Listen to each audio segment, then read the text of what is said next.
we'll have a little bit of a recording and I'll do the bell. Here, I'm gonna do, oh, Derek Moore just got on. Derek Moore, say hi before we begin. Derek is our immediate past president. Derek? Hey there. Welcome. I met Derek here at my house one day. Yeah, and Rudy's looking for his directory. I just mailed it to him. It's my fault. Oh, good. I apologize. Okay, my love. Here we Okay. go. All right, Rudy, let's have a roll. Oh, may I just tell you how grateful I am for all of you joining us tonight. Here we are in August. We're sweltering, we're melting, and all of us are so cheerful and so awake. So I thank you on August 18th for being with us. We've had a very special board meeting this last half hour. The half hour included a little bit of an overview of our district. We have 63 clubs in the Rotary District of 5330, and I have all of their addresses and phone numbers. If you need any, just let me know. I just mailed one of the books that our friend Derek picked up for me and brought to me in Santa Barbara. And I'm so appreciative of the members of our club, and I'm so appreciative of Barry because he gave us all these motorcycle pins, and this motorcycle pin allowed Barry to get Hoger, our new international president, to speak to us. So without further ado, how about Rudy, why don't you welcome all of our members tonight? Okay, will do. Some of them Barry's already seen here, so you know, and I'll jump over here real quick. Dr. Sis, as we mentioned, is over in Birmingham, Alabama, and she and her husband lived there. He recently passed away, but Jerry, when he was a CNN bureau chief in Lebanon, was kidnapped by Hezbollah and held for a long time. And Sis worked very diligently and hard working with everybody and got him finally released. Wow. And they've become we're a peacemaking team, and there's now an institute, a peace institute in his name in Birmingham. So we're much in love with Sis.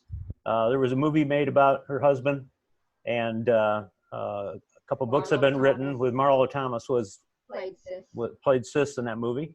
And anyways, I wanted to mention that. So Sis, thank you so much for being part of our club. You met David, obviously Belinda, who's been in our district quite a while here, is in our club. Jack's over in Santa Barbara. He's vocational service chair. Emmanuel, he loves Santa Barbara too. He has 3 little boys who are quite accomplished young fellows, and one of them actually helped us out at the Peace Conference. And so, and he's going to be the next president of France. So we've got to help him with his campaign there. You can say you knew him when, Barry. Yeah, Carol's out in the desert and is a great addition to our club. Moved that direction, and with her group, Peacemaker Corps is doing fantastic work out there with the youth, right, and peace. So she'll cover some more of that with us, and we'll catch her up online. She'll actually, at one of these times, she'll be our speaker for one of our meetings here. Terry, of course, is in Desert Hot Springs, and our treasurer. Carl, where are you located, Carl? Unmute yourself, Carl. Anchorage, Alaska. Anchorage, Alaska. So he's visiting us from there. So hopefully it's cooler there than it is down here. Yeah. A little bit of ice left. Marcia Hunt. Marcia, good to see you. She's a visitor with us, and always great to see her. And she's done some amazing work internationally. And she was recently one of the speakers on with the Rotary Action Group for Peace. So that's really great. Ya's on. Ya's over in Virginia. Is that right, Ya? Yep, I'm doing good. Hope everyone is doing wonderful too. Yeah, everybody's doing fine. Sala is an honorary member of our club. She's up north, Seattle area. Who is 360? That is Lori Levitt, and I'm in Bellingham, Washington. Hey, Lori. Good to have you on with us tonight. You know Nyron here. He's in Riverside Sunrise Club. And, jumped in on a meeting. Cliff Gold, it's a member of our club in Fremont area. Northern California. Warren Banks. His wife's the past district governor. Derek, of course, is out in the desert, Cathedral City area. Greg Purcell, you know Greg. He's retired from the Sheriff's Department, Riverside Sheriff's Department. Bob Smith is joining us, Help me. Rotarian that transferred to our club. He's right now in Valdosta, Georgia. Ann Frisch is, you probably know Ann. She's a Rotarian. She's an honorary member now of our club. And she's in Minnesota. Is that correct, Ann? And works very hard on trying to work on eliminating nuclear weapons. Irene is the other half of the David Wick team, and as they put together up in Ashland the Culture of Peace for the city. So it was a real Culture Peace Commission up in Ashland, Oregon, and created a city of peace up there and doing great work. Denise And is in our club. Denise is in Twin Peaks. She's the postmistress there. so she's going to be helping us. She's going to help us mail our pins out here. Who else we got online? I might We have missed it. have Catherine. Catherine's down in Australia. Good to see Catherine. And Sharon Tennyson is joining us. Sharon is going to be our speaker next week. And she's got a book called The Power of Impossible Ideas. And see where it is. And this is a history. The work she's done 35 years working with teams of Americans going to Russia and Russians to America and working on helping start Rotary clubs in Russia. And also worked on a process of working there to help entrepreneurs in Russia learn how to start businesses. And they were teamed up with U.S. CEOs and presidents of different businesses and started businesses over there. So her story is quite a history lesson in chronology that she's going to cover with us next week on Russia. In fact, she's even met with Gorbachev. Rudy, can I ask Barry a question? Barry, when we have somebody who's really interesting as our speaker, what's the best way for us to get that out? And you might answer that in your talk. Thank you. That'd be good. Arnold is our membership chair. Arnold, how are you doing? I'm doing good. Good to see you. Welcome, Barry. Lisa Broderick. Good to see Lisa. Lisa's got an organization, Police to Peace, and she's actually worked with police forces in different parts of the country, helping them change their image of themselves and the community, their image of the police officers by going to peace officer instead of police. And she's worked with the Redlands Police. She's worked up in Ashland now and many other police departments. And she's working actually, going to be working closely with Institute for Economics and Peace and with some interesting things. She's getting a lot of phone calls right now from police departments that need some help there. So she's a great addition to our club and been very, very active. Martin, Scott Martin is visiting our club. He's a former Peace Fellow. He's in Mediators Beyond Borders here down in our part of the world here in Southern California. And I don't think I missed anybody else. Did I miss anybody? Get off the phone, people. Yep. All right. Rudy, I think we're going to call you the encyclopedia of the Rotary E-Club of World Peace. You are just spot on with introducing people and telling us what they're doing. Thank you so much. It's very interesting because we started something brand new last week, and we're talking about peace because we are the Rotary E-Club of World Peace.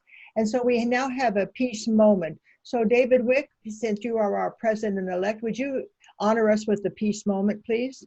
Sure, certainly do. So happy to. And so it's just a matter of actually just kind of relaxing.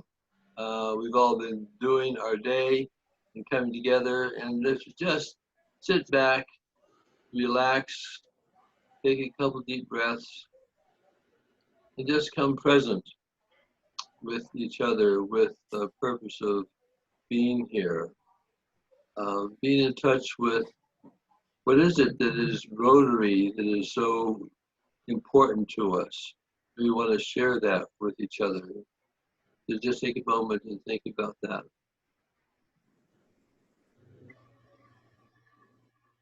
And I'd also just like to share something to consider now and through this next week, which is from our Rotarian Code of Conduct. And the first one, as a Rotarian, I will act with integrity and high ethical standards in my personal and professional life. And how important integrity is for all of us. And I think that's one of the draws that we have of coming to the World Key Club of World Peace, is helping to live our lives in integrity and encourage that in all other places. Thank you. Thank you, David. This moment of peace helps us to just be here now. We have so much going on, as David said, in our lives, and yet here we are together. This is a very special time, and I always say thank you for the hour you're giving us. I hope this hour brings you the same joy that you give us. So tonight I'd like to introduce Barry Valdez. He's the district governor for 2021. I've learned a lot from Barry. First of all, I never even knew we were the part of the zone 2627. I called him up one day and I said, what's this about the zones and how many districts are in there? And he told me all about zones. I'm sure he'll share something with you tonight too. Now, the interesting thing that I found out about Barry, in addition to him being on a motorcycle and a Harley to boot, he was born and raised in Southern California, even graduated from high school in Fontana, and he attended Cal Poly Pomona. He's really a California boy.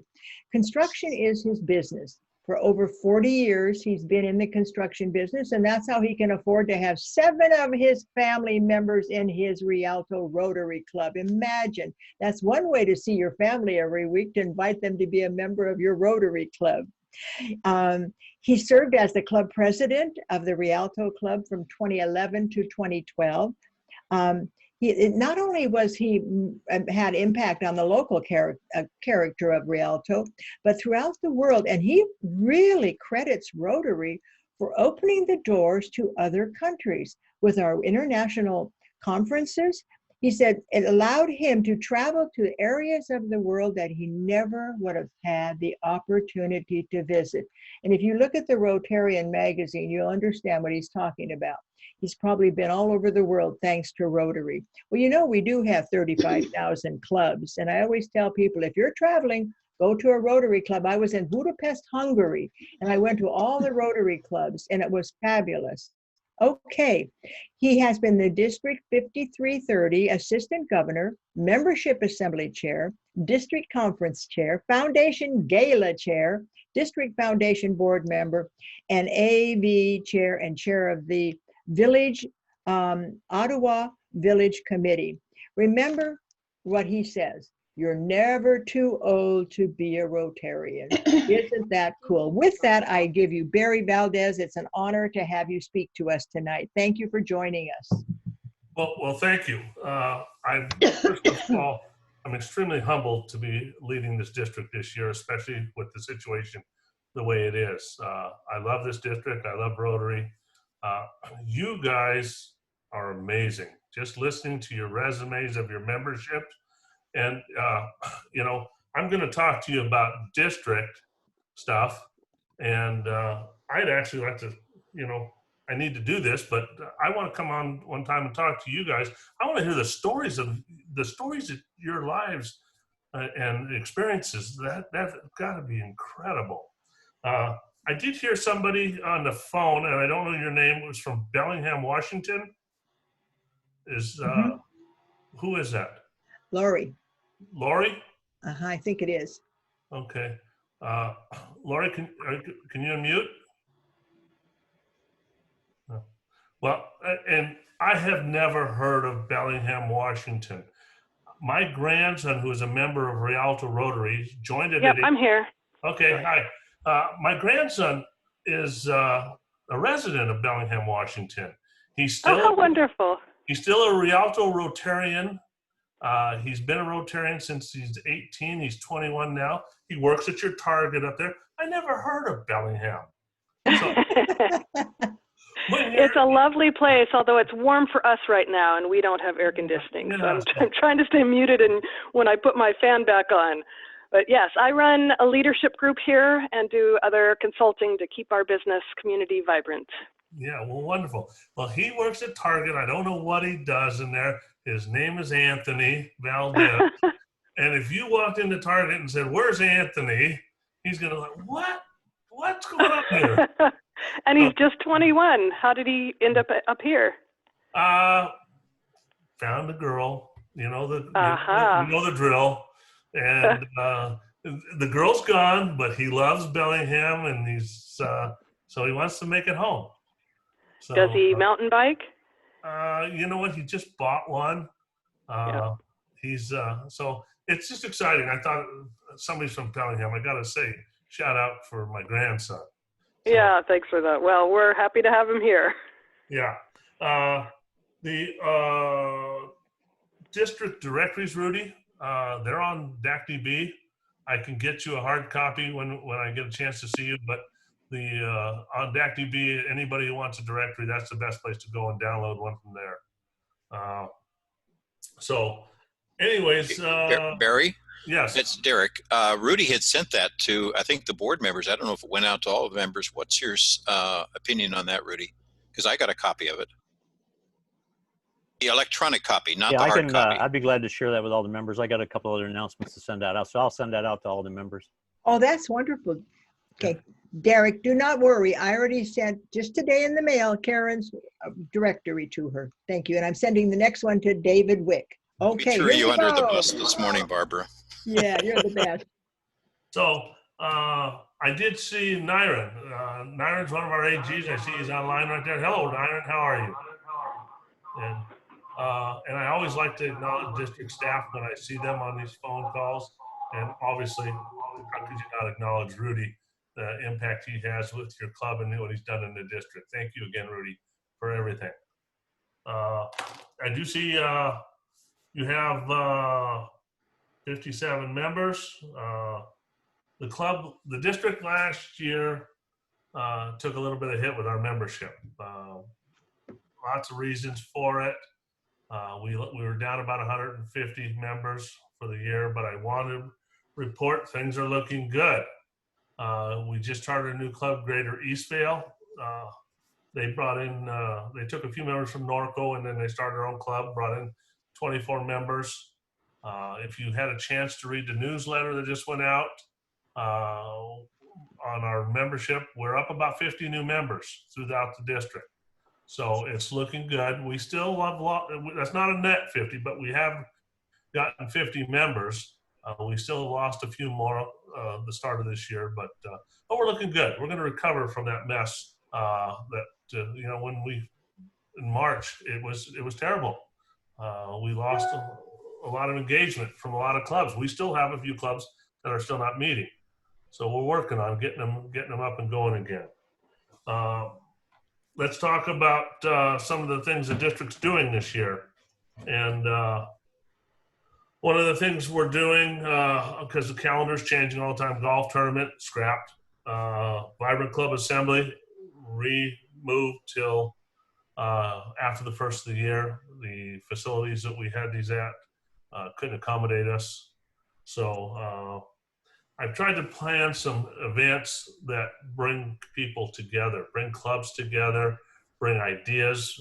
I'm a firm believer that the best resource we have are our clubs and the people in our clubs. So everything I've tried to plan this year has been geared at trying to get you guys together.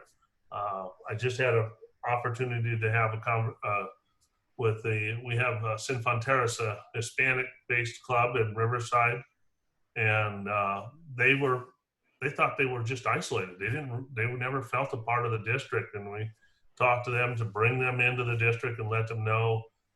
So that's what we're trying to do. We're trying to bring everybody in and give them some exposure and let them share their ideas with everybody.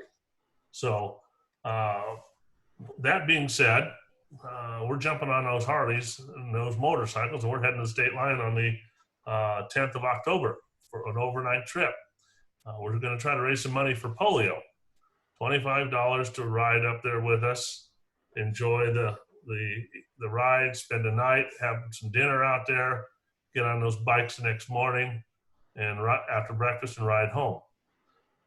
We seem to be getting a lot of activity with that. I don't really know how many people are going to show up. Rotarians are notorious for being last minute on everything. But Butch is, our executive AG, is making a list on who wants to go. And we have invited people who don't ride motorcycles and just want to go to get in their car and join us. We've been slowed down a lot. We're not seeing a lot of people, so we're going to State Line, Nevada, where you can eat inside the restaurant and you can have a little fun gambling and spend some time with some Rotarians. So if anybody's interested, information's in the newsletter. You don't have to have a motorcycle. If you guys want to do something for polio, put together some contributions, $25, and let's get it over and get it sent to the foundation in polio's name. So that'll be a lot of fun. Our foundation gala I think we're in trouble.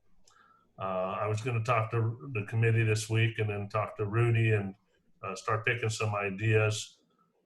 It's scheduled for November 7th. It's at the Mission Inn in Riverside.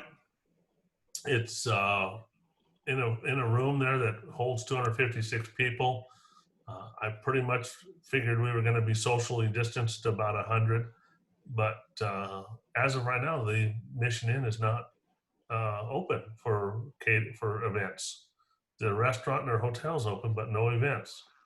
So they said 2 weeks, we'll be 2 months out. That's normally the time they start talking to people. And if something doesn't change in 2 weeks, which I don't really anticipate it, we could be pulling the plug on that or trying to do something virtual or trying to find a new location. So that's got the bulk of my attention right now, is trying to figure that one out. But that's what we do. We just adjust, go to plan B, and keep marching forward. In the directory or in the newsletter, you've seen that Pride was canceled for the November camp. I just got off the phone with the chair of the RILA group. RILA's been canceled for the October and December camp. So we have decided to leave the camps in the spring open, and we're going to obviously be looking at that, but we're not going to make a call on those camps until about the middle of January, what we're going to do there. It breaks our heart to have to do that. You know, our youth services is such a huge part of this district. And I guess if you, as we talk about, if you branding of our district, that's probably our RILA program that we're best known for. I mean, but RILA's not going to look the same for a couple of years. So we're playing that one by ear also, trying to figure out what to do. Mexicali weekend in January 8th. We're going to Mexicali. Ricardo's going to put that together for us. We usually go down there with about 100 people and do a nice little international project. It's open to any of our Rotarians in our district. We're thinking we're going to be okay. And if it's not, we'll cancel that. But we do have one club that has stepped up to the plate and wants to donate a fire engine to Mexicali, a used one. So we're working on that right now. And so if everything works out all right, we'll be taking that to Mexicali in January and awarding it to them. I was at a meeting this morning, and I told the group that we normally get 100 people or so, that it would be nice to put some heat on Ricardo and show up with about 140, 150 people, and let Ricardo worry about the logistics. Let's put him to work. And so that's something good. We all know the Rose Parade got canceled. And so our district supports the Rose Parade float at the tune of $6,500 a year. And for that, we get a walker that gets to walk alongside the float down Colorado Boulevard. So we've been canceled. So what they've decided to do is all of our walkers from this year and everything from this year will go to next year. So next year we'll have 2 years worth of walkers. We have asked, normally we have the president of Rotary International riding on the float. I've suggested that the right thing to do would be to put the next year's president on one side of the float, the TV side, give him the good side, and Holger and my group on the off TV side. Let's get them all on the float. Let's get everybody walking. If you've never done something like that, it's an incredible experience to do that. So as the district governor, I have the control of who participates in that for that $6,500 spot. Well, last year, Melanie decided she wanted to do it, our district governor, and she decided she wanted to ride. So she paid the difference in $3,500 and got a spot to ride on the float. I was kind of lucky. I bought a ticket for $100 to win a spot to walk in the parade, and I won it. So I got to walk in the parade last year. Nyron heard me tell this story. First thing I asked when I was told I get to walk, I said, well, how far is it? Because they didn't tell me till middle of December. And they didn't want to talk about that type of stuff. So all right. I knew where it started. I knew where it ended. I just never figured out how far it was. And I always thought it was downhill. Well, I'm going to tell you, participating in that, it's 6 miles. It is not downhill. And it was an incredible experience, and I enjoyed it. So what I'm going to do is I'm going to auction off that spot, because if I pick somebody, I'm going to make 4 or 5 people unhappy, and I don't want to deal with that. So I am telling the clubs, if you would like to bid on this, and it was going to be at the Foundation Gala, but if we have to do it someplace else, we'll do it. You can buy that spot. The money that we raise will go back to the float committee. I think it's going to be sold for between $2,000 and $3,000. One club has already bid $1,000 for that spot.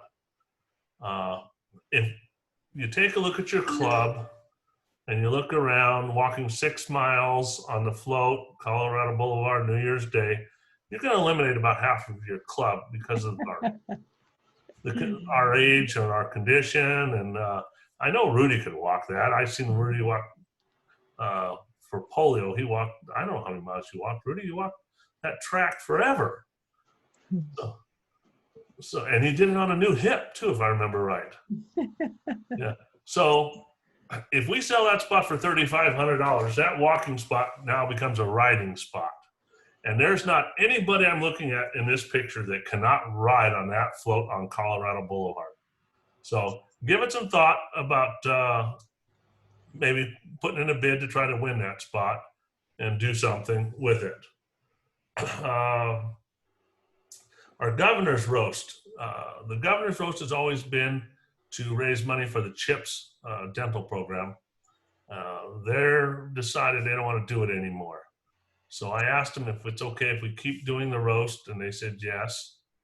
And so this year we're going to do the roast. It'll be on May 1st, right here at my home. And in Devore, I think, Derek, you've been here. You know where I'm at. So the beneficiary of it this year will be the Ottawa Village. And that's a tough word to pronounce. It's Ottawa Village, the educational program. It's in Uganda. So we're going to come out. Steve and Vicki Wallace, who are still part of my, he's a PDG. He's not a member of Rotary anymore, but he's still part of my committee. And they're going to help us put this on. Steve did suggest possibly using a dunk tank to raise some funds. And I told him I'm not getting in a dunk tank on May 1st at 5 o'clock in the evening. We got to figure something else out. I'm not doing that. As much as I want to help those kids, I'm not doing that. So we'll have a good time. So if you, some of you are a long ways away. I got that, but there's a lot of you here close enough to us that if you want to be join us, we'd love to have you. Okay. Does anybody have any questions on anything I've been talking about so far? Karen? Well, I was asking don't have a about question. if we had a speaker that we really thought was wild and wonderful, like Sharon Tennyson, how do we let the other district people know? Because we are open to having visitors to our club, and that's next week. Yes. The best way to do it is to put a little note in the newsletter. But the newsletter goes out. I ask everybody to get the information by the 10th, and it goes out around the 15th. If you can put a list on your speakers for the month on there and invite everybody out, put your Zoom link on there. Yes, no problem. Great idea. Thank you. The other thing is our district website, Facebook page. If you want to use the Facebook page, get it out on the Facebook page. It's not a problem. Thank you. We have somebody who monitors that, and if they give you some problems, just holler at me and I'll talk to them and tell them I told you yes. Great. Use it. Karen? I don't remember what I was going to ask. Okay, that's all right. Carol? Carol, unmute yourself, please.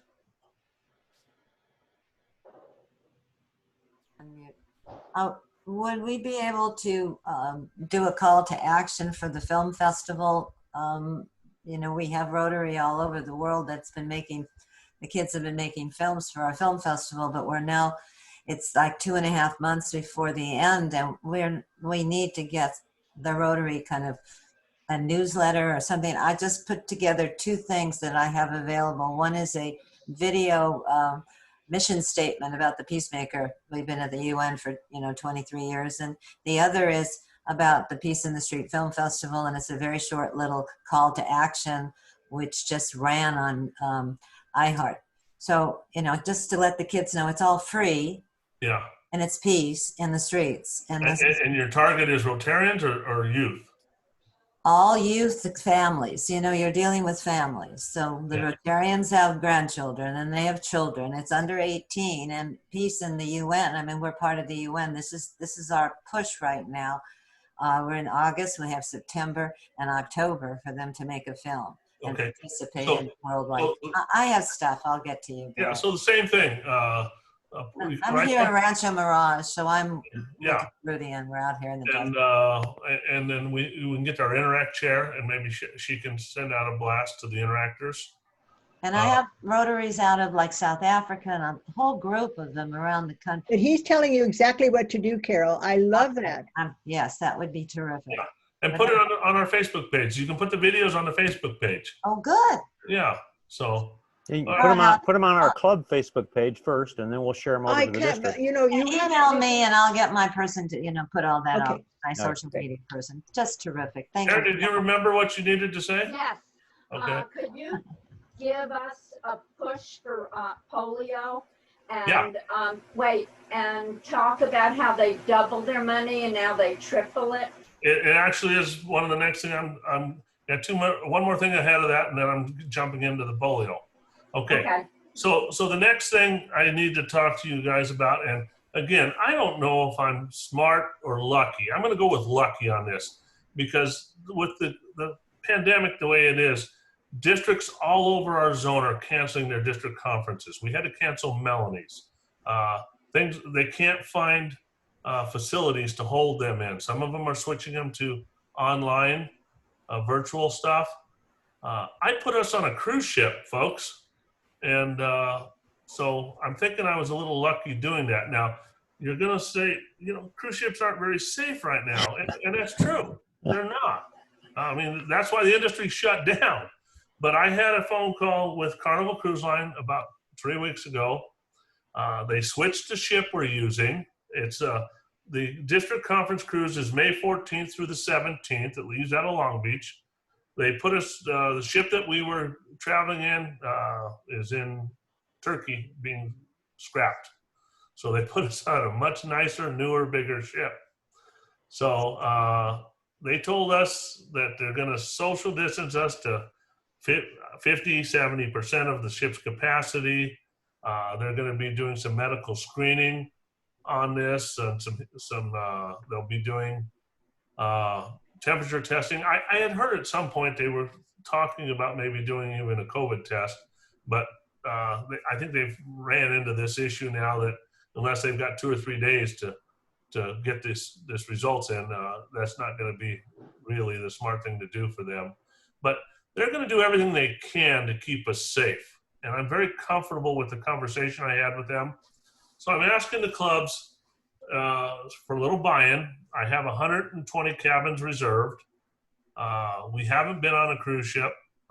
We are going to sail whether there's 100 of us or 300 of us. We're going to sail unless they shut that ship down. It's about $100 deposit per person to get a cabin. Our travel agent's name is Mike Sloan. Barbara, you have the application. It's on your flash drive, and it's also on the back page of the district directory. And, Right there. Yep, and I think the application's on the other side, is it right? Mm-hmm. Right there. Yeah. So anyways, if you're interested in going with us, if you're on the fence a little bit, you can reserve a cabin and you don't have to pay in full for that thing and get your money back just like 70 days before we sail. So. Well, it's pretty far away, May 14th to the 21st, 2021. Yes. It's pretty far away. Yes. By then we should be okay. I'm thinking we will be. The ship that we are actually going on and the route we're going on will not start sailing until the first week in April. So they'll have a few weeks 4 or 5 weeks to get the bugs worked out of the system. I think we'll be in good shape. They've told me they're using like every other cabin. So the off week, they'll sanitize the cabins for the next group of people. So they have plenty of time to get that ship ready to go. We had one question. Where is it going? We're going to Ensenada, and we're planning on doing a little project while we're there. But Carnival did let me know if there is a problem in Mexico, they won't let us off, and that's fine. We'll just have to skip that part. They'll take us back out to sea. We'll have a lot of fun.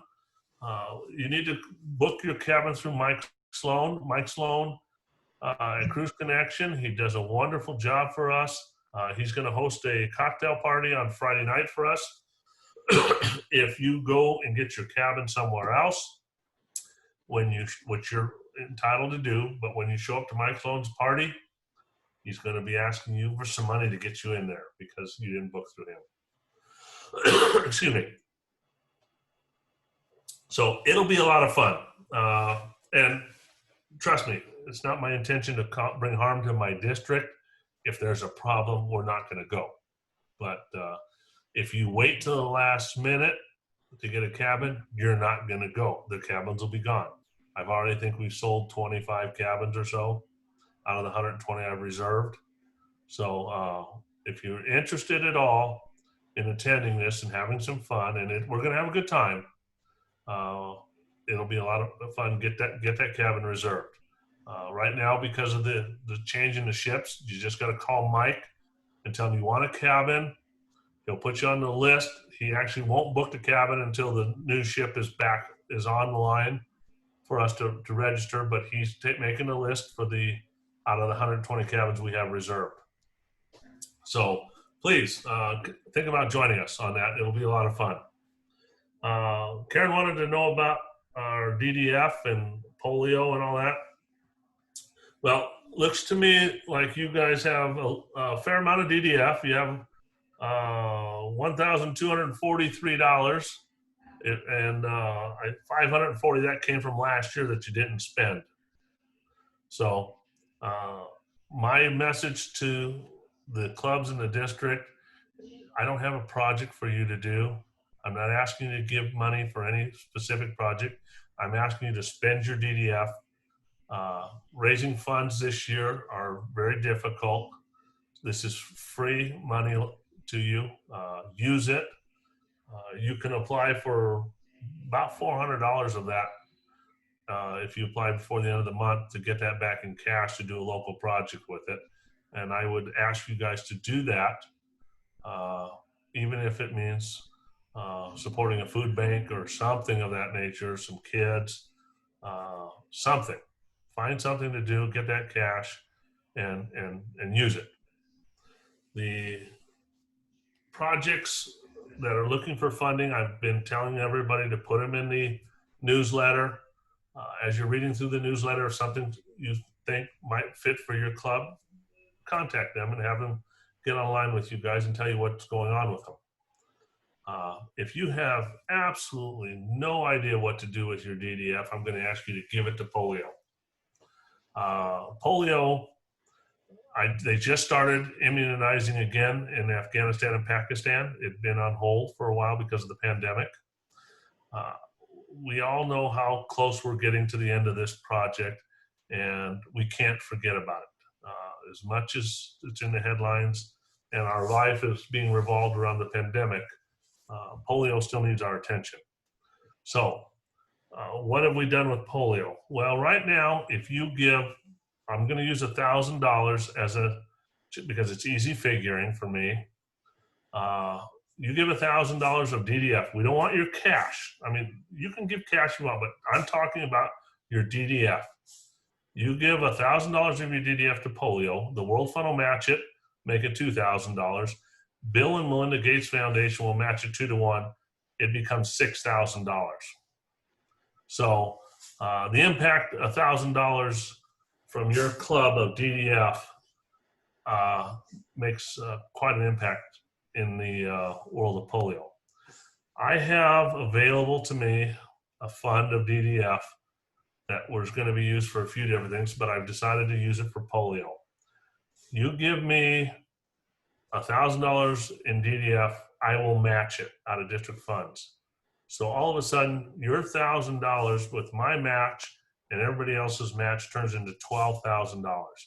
For $1,000 from your club, you have made an impact of $12,000 for polio. Now, I am telling clubs, I've been telling everybody, you know, we'll announce it at the foundation gala in November, who's doing what, who did what. The clubs are starting to write their DDF transfer forms. I'm starting to see them come through, and when the $30,000 that I have is gone, it's gone. I can't match anymore. So if you want a part of that match, think about giving some DDF to polio and do it quick, because the $30,000 is going to be gone, I would say, before the November Foundation Gala. Will be out of matching funds. So that's what I'm asking about polio. That's what I'm asking about your DDF. We carry over too much DDF from year to year in this district. And unless you're actually saving it to do a project, I'm asking you guys to spend it. It's no cash out of your pocket. It's money that you get back to do these projects with based upon what you gave 3 years prior. So you'll get some more next year. So please consider spending all your DDF this year. David, you're the president-elect. Is that what I heard? Mm-hmm. David Wick, Yeah. Yes, Okay, David, when you get to pre-pets, they're going to ask you, and they're going to give you some information about a dues increase. They're going to ask you to vote at pets on a district dues increase. Now, what we're asking for, and a little history right now, currently we're paying $52 a year, $26 twice.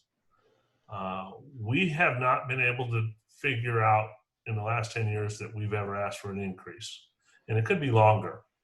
So I'm telling the clubs to get with your president-elect, let them know how you want him to vote. So when he gets to pets, he votes the way the club feels. We're asking for $8, $4 twice a year. That is, in my opinion, just trying to keep pace with the cost of doing business. In the last 10 years, everybody knows how things have changed the cost and how expensive things have gotten. All we're asking to do is try to keep pace. $8 is what we're asking for. It has been endorsed by the board for the dues increase. I want you guys, I'm giving everybody plenty of notice, so there's no surprises.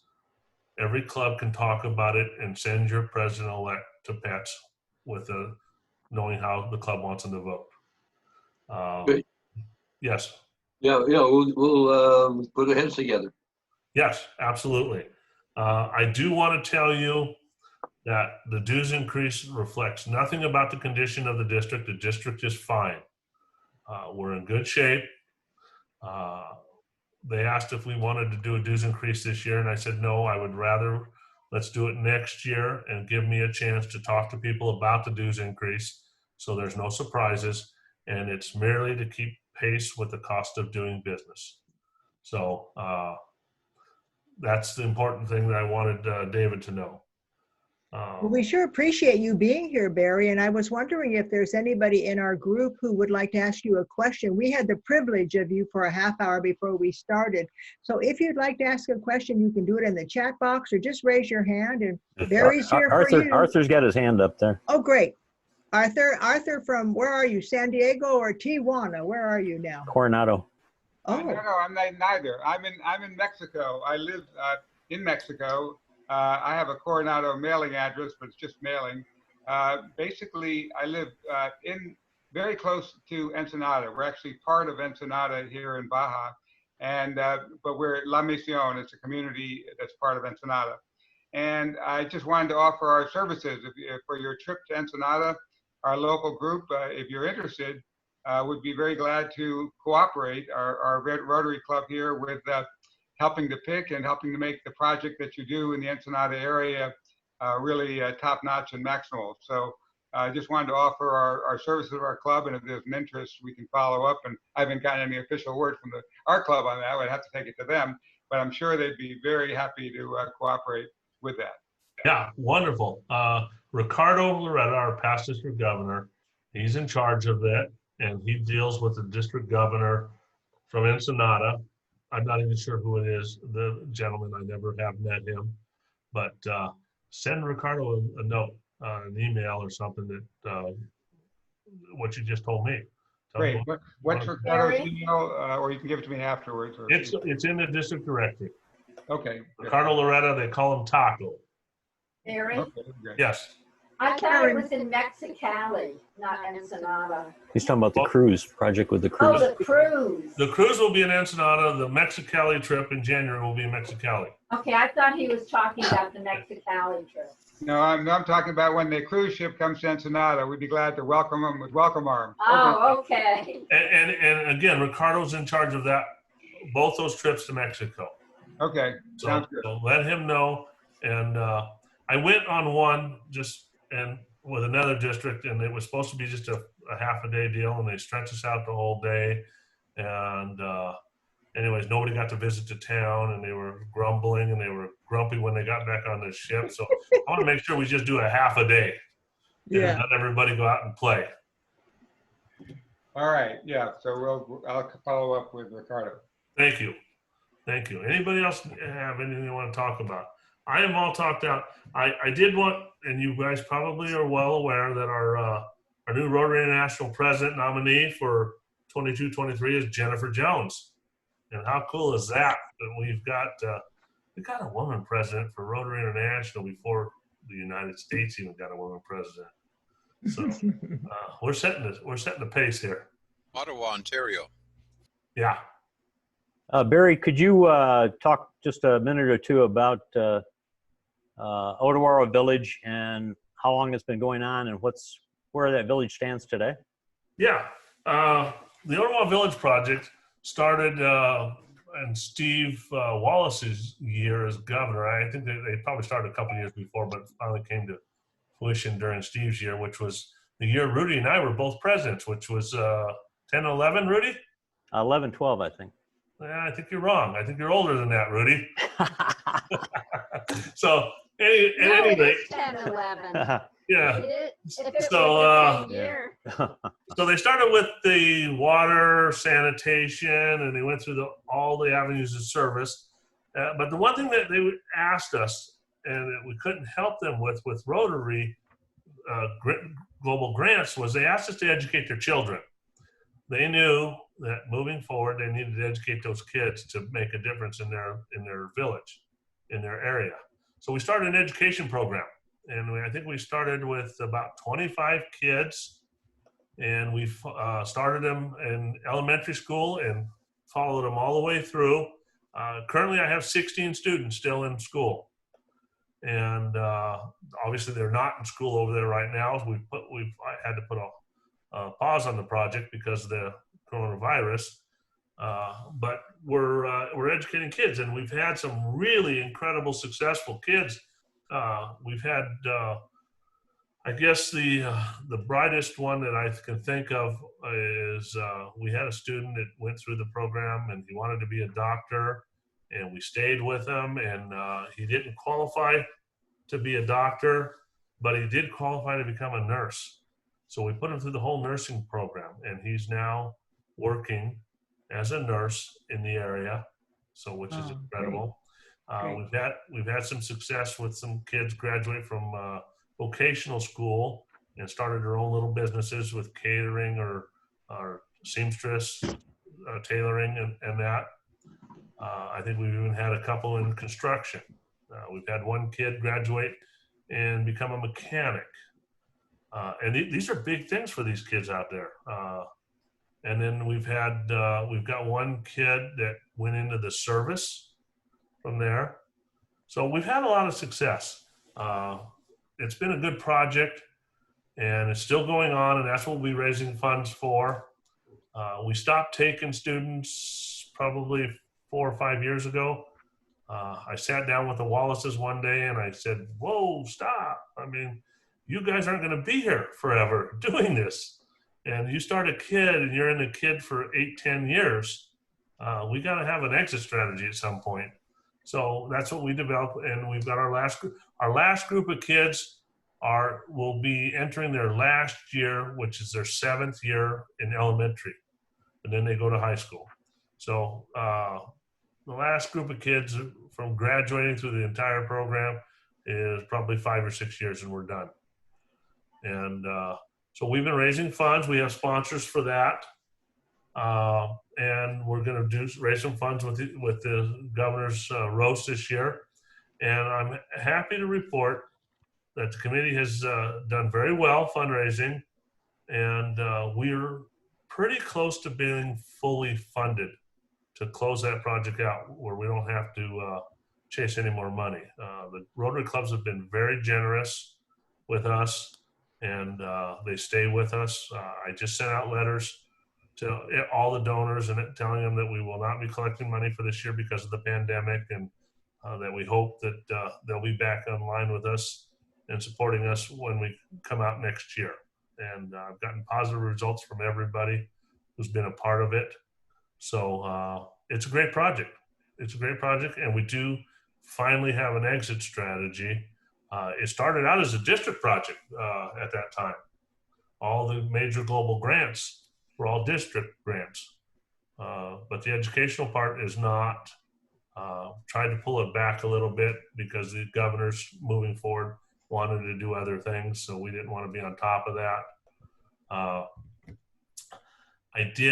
got a little sad news. I did write a global grant to do some work at their hospital, their little local clinic. I wrote it last year.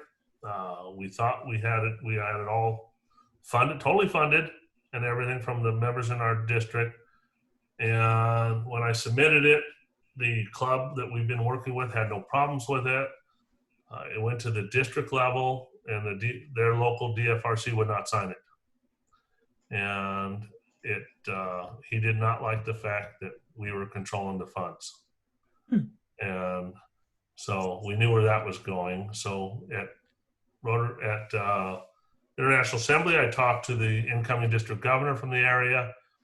She assured me she was going to sign it and get it done, and so we could move on with it. They missed an excellent opportunity. We would have been done with that whole project prior to COVID, and they had a wonderful facility to work with out there. As it is, it never happened. I just notified Rotary International today to pull the grant. They haven't signed it. It's been 11 months.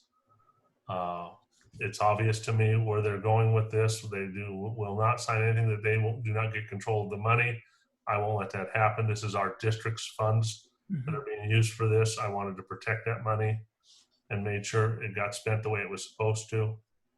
I did let the governor, the new governor over there, know if she didn't get that something handled pretty quick in July, that I would be redirecting those funds to another project. Well, I'm really proud of you for doing that. Thank you, Barry. Yeah. It's really important that we have that integrity. I'd like to announce, though, because it's Sharon, are you on now? Sharon, would you raise your hand? Sharon is our speaker next week, and Rudy has mentioned that she is working in Russia to protect all of us and make sure that we have good communication. Sharon, why don't you talk a second? I love your book. Tell us what you're going to be doing next week on your talk. Sharon, you're going to need to unmute yourself, please. Okay, Sharon, is she unmuted? Not yet. Not yet. There we go. Well, hopefully I'm going to try to cover 35 years in 30 minutes. So I'm going to have to pick and choose what to say. But at any rate, one thing I would like to say is that we're now doing Zooms between Rotary clubs in the United States and in Russia. And this is so important because during a time when we don't have an opportunity to see faces, and I also take Americans there to do investigative work to see what's really going on with the new Russia. But I can't do that right now. But at any rate, I'll try to skim over the things that are not important and hit on the things that are really important. But meanwhile, what I want to say to all of you is that none of this could have been done without Rotary. And I'll describe that next week. Thank you. She's going to be our speaker next week. Don't miss it. David, would you introduce our speaker for the 1st of September, please? The first week in September. Yeah, so September 1st is absolutely outstanding. It's Ambassador Chaudhry from the United Nations, and he is like the world leading person on the culture of peace. And the United Nations it's become one of the seminal documents and efforts around the world for the culture of peace. And we here in Ashland, that's what we built the Ashland Culture of Peace Commission on. And it's had a huge impact on this entire city. But he's going to be here to talk about his work and also the relationship with Rotary. And we want to spread the word far and wide because this is a world level person coming to our club. It's really going to be quite special. Thank you, David. Barry? Go ahead. Barry, is there anything that you could do to help us spread that word? Can you endorse it in some way or? Well, he said to put it on his. Yeah, put it in my newsletter. Yeah. Put it in my newsletter. David, my relationship with Chaudhry goes way back. He is the chairman of the jury pool for our film festival. He's amazing, isn't he, Carol? And okay. I actually launched that culture of peace with him 10 years ago with Zefrem Mayor. So we'll talk Barry, about we're coming to the end of our hour. We can't thank you enough for making what we thought a district governor should be, being an exemplary example of Rotary. And thank you for bringing your passion for Rotary and your passion for motorcycles. I think that idea about riding your motorcycle for peace and polio is wonderful. Thank you. And so we just want to say thank you again. We couldn't have done it without you, and keep up the good work. And I hope you don't have to get hoarse with all these special meetings you're going to be at. Thank you. Thank you so much for inviting me, and it's been wonderful. Thank you. And thank you. Good night to everybody. Get your motor running. Get out on the highway. We should have played some music, huh, Rudy? What's wrong with us? We should have played I like Rudy singing. Yes, well, thank you again, Barry. You're fabulous. Okay, everyone. Have Thank a you. safe, It was a great meeting. cool Thank you. rest of Good night, the week. everybody. Bye. Cheers.